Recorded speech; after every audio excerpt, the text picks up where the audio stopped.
Hi everyone, I hope you're having a peaceful day. Today we follow two hearts living in different worlds. One wrapped in morning light, the other swallowed by night. While Sam tends her small garden, dreaming of harvest and home, Officer Lee walks a razor's edge inside the Black Dragon Gang, where one wrong word could destroy everything.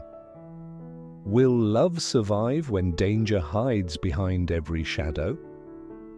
If this story touches you, don't forget to like, subscribe, and turn on the bell, so you won't miss the next chapter of Sam and Lee. Morning sunlight filtered through a thin veil of leaves, gentle and gold, washing the small garden in warmth. Sam stood in the middle of it, her shadow bending across rows of young vegetables. Dew clung to each blade of grass. The air smelled of wet earth, clean and sweet. She adjusted the brim of her straw hat and crouched down, fingertips brushing the soil as if greeting a heartbeat. Her cabbages were rolling into heads now, plump green layers folding together, tight and shy. "They're growing well," she whispered, voice low and bright with quiet pride. "Just a little longer. I'll take good care of you." The bed stretched neatly in front of her, rows of promise. Each sprout was a small miracle after the storms she'd survived. It wasn't just the garden that had taken root, it was her second chance. The seeds she planted were more than vegetables. They were pieces of herself, rebuilding. Lee's name passed through her mind like the breeze. He had been the one who lifted her from hardship, the one who believed when she couldn't. Now he was far away, hidden somewhere inside the shadows of duty. She didn't know where exactly, only that he had left with a promise. "I'll come back when it's done." The morning moved slowly. Sunlight shimmered off the damp leaves, off the edge of her watering can. A dragonfly drifted by, landing for a breath on the handle, before disappearing again. Sam smiled to herself, small, content, but beneath that calm was a thread of longing she could never quite pull free. Sometimes she would pause mid-work and glance toward the path leading out of the field. Just the sound of footsteps, even distant, made her heart lift for a second before falling back to stillness. She imagined harvest days to come, baskets heavy with green, the air full of laughter, life simple and full again. Hope flickered in her eyes like sunlight through thin cloud, steady, fragile, but alive. This was her world now, small and quiet. The rhythm of watering, feeding the chickens, sweeping the porch, all of it soothed her. She belonged to these humble hours. Worries melted into the soil, only the pulse of life remained. Every sprout seemed to echo the same wish. Grow strong, wait patiently, he'll return. Far away, in another kind of room, the air was heavier. The meeting hall was dim, window blinds drawn against the glare of noon. Papers covered the long wooden table. The smell of stale coffee and ink clung to the corners. Comrade Duke sat at the head, posture straight, eyes sharp under the flicker of fluorescent light. "Begin the report," he said quietly. A young officer stood, clearing his throat. His voice tried to sound steady but carried an undercurrent of strain. "Sir, last week's security updates. 5 major incidents." He unfolded a list and read aloud. Illegal racing on Highway 21B, engines roaring through the night. A violent brawl at Huanglang Karaoke, suspected Black Dragon involvement, blood on the floor. Loan sharking and property seizures continue. Another fight at the Eastern Market, evidence of weekly protection fees.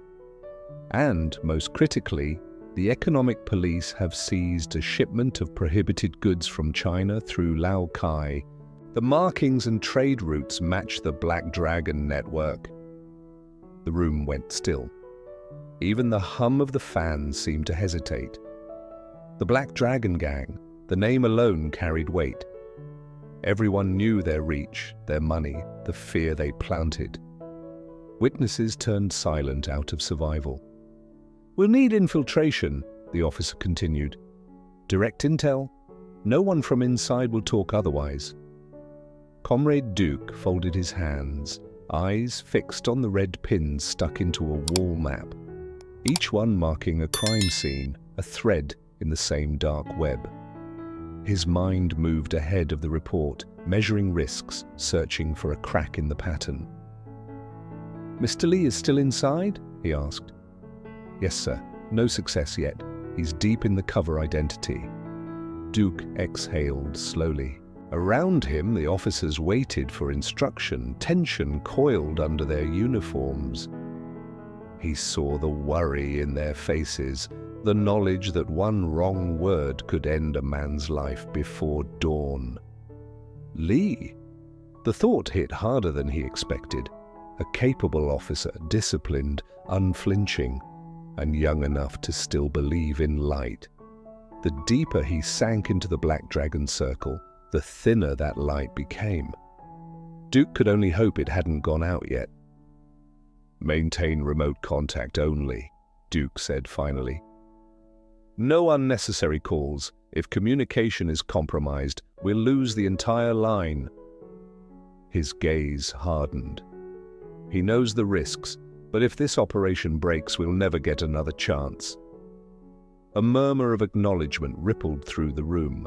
The sound of pens scratching against paper returned, soft and relentless. Duke sat back, his hand brushing the old badge on his chest, the metal cool against his skin. Outside, thunder rolled faintly somewhere beyond the city. He thought of all the officers who had vanished in the same kind of silence. No trace, no closure, just a name on a list. He opened the file in front of him, pages marked with photos. Cars, docks, warehouses, faces blurred by movement. And one picture, placed separately. A farm somewhere in the countryside, green and ordinary. Lee's request had been small. If something happens, make sure she's safe. Duke looked at the picture for a long moment before closing the folder. The storm outside broke open, a low rumble echoing through the building. "We proceed as planned," he said. "Prepare the next coordination with Economic Division. No mistakes." When the meeting ended, the others left quickly, their voices fading down the corridor. Duke remained a while longer, staring at the map, pinned with its red wounds. He knew each point represented a life already touched by this gang, extortion, violence, fear. And somewhere between those pins was a man walking a razor's edge. He turned off the light, leaving the room half lit by grey sky.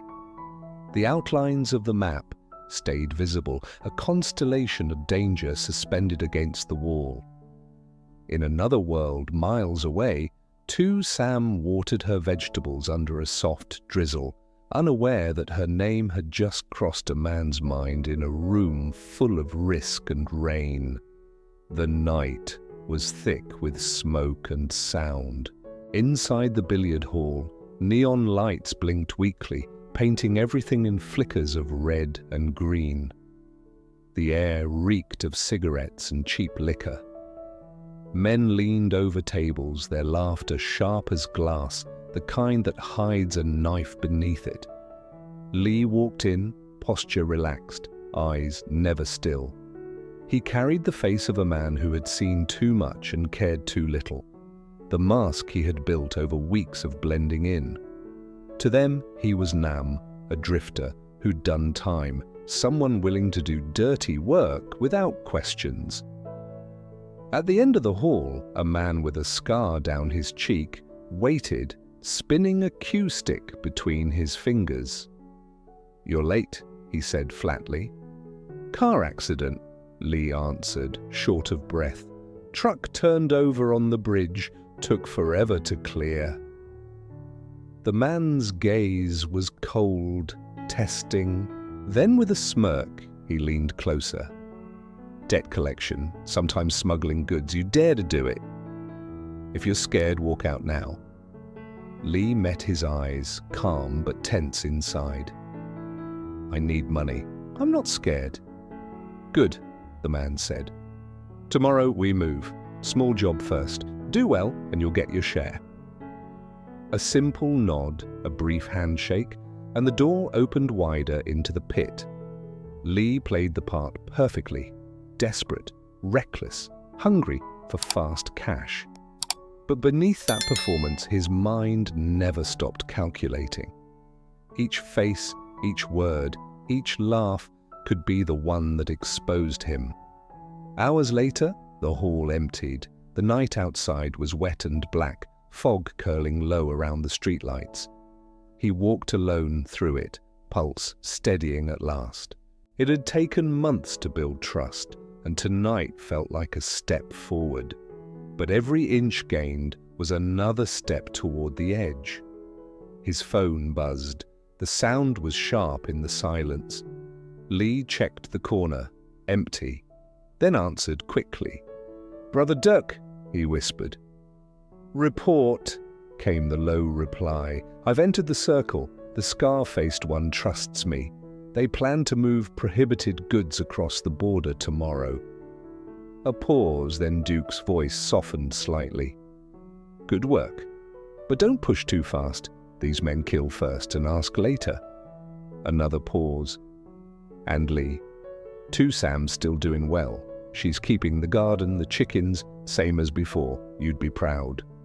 For the first time in days, Lee smiled. It wasn't visible, just a flicker at the corner of his mouth. "That's good," he murmured. Then footsteps. He turned. The scarred man stood at the far end of the alley, cigarette glowing between his fingers. His eyes narrowed. "Forgot my pack," he said slowly, gaze sliding to the faint light from Lee's phone. "Who are you talking to?" Lee's breath caught. The air between them went still. One wrong word and it would all end here. The mission, the cover, maybe his life. He forced an easy laugh, lowering the phone. "A friend. He owes me money. I told him to pay up before I start collecting for real." The man studied him for a beat too long, then a smirk. "Debt collection, huh? You'll fit right in."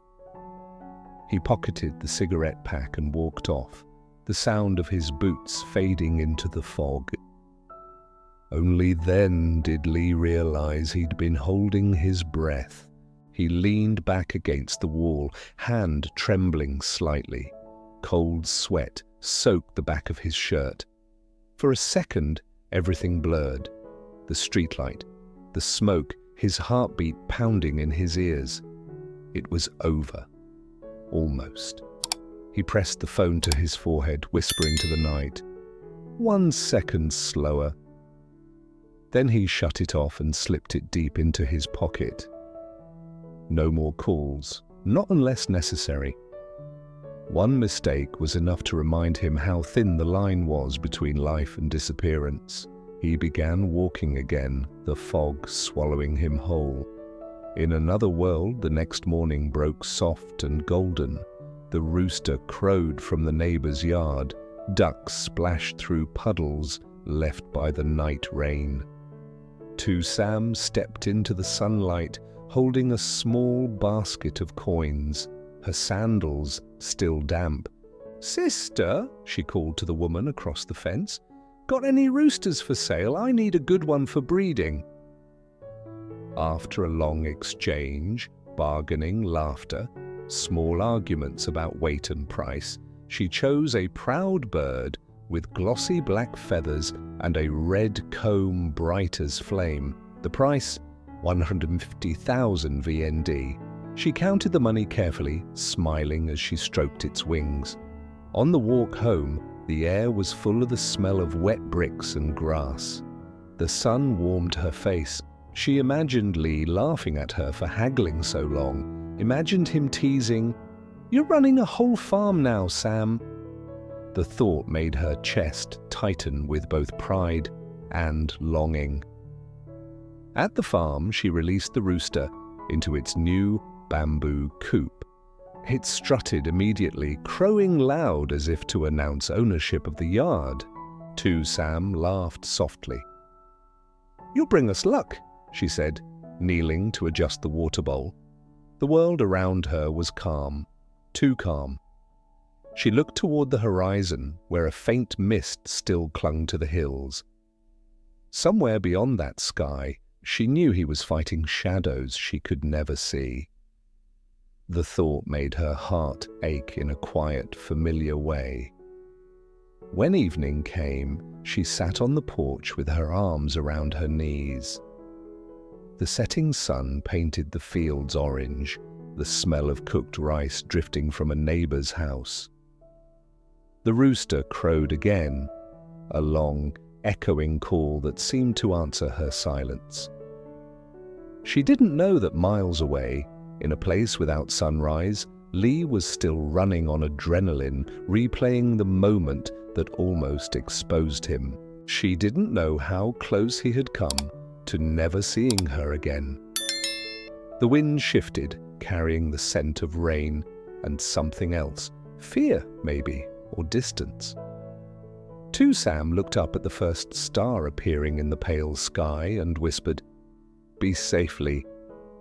Her voice was soft, but the garden seemed to hear it. Leaves trembled. The rooster quieted. Somewhere far away, Lee walked through a maze of alleys, every sense alert, his body still carrying the echo of danger.